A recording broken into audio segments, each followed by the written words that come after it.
अस्सलाम वालेकुम नाज़रीन, आप देख रहे हैं इजी कुक विद अस्मा और आज मैं आपको मिल्क शेक बनाने का तरीका बताऊंगी जो कि मैंगो मिल्क शेक है।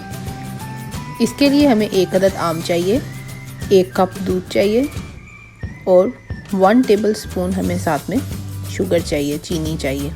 इस तरह से आप 1 पर्सन के लिए मिल्क शेक तैयार कर सकते हैं।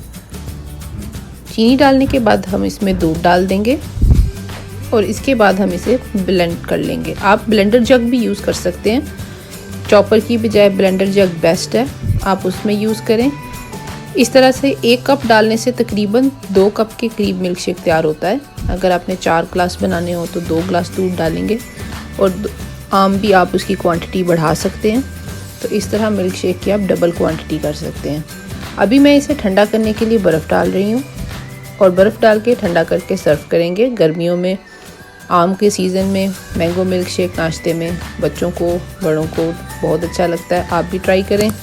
इंशाल्लाह आप किसी अच्छी रेसिपी के साथ मिलते हैं नेक्स्ट टाइम। अगर आप मेरे चैनल पे नए हैं तो आप मेरा चैनल सब्सक्राइब कर लें और बेल आइकन को प्रेस कर लें। इंशाल्लाह किसी अच्छी रेसिपी के साथ नेक्स्ट वीडियो में मिलेंगे। अभी इस सादा सी रेसिपी को आप इंजॉय करें। अगर आप बर्फ़ का इस्तेमाल ना करना चाहें तो आप मैंगो मिल्क शेक को जग में डाल के फ्रिज में रख के ठंडा कर सकते हैं कुछ देर के लिए और फिर आप सर्व कर सकते हैं। और आप इस बटन पर दबा के मेरा चैनल सब्सक्राइब कर लें ताकि आप हर आने वाली वीडियो को देख सकें।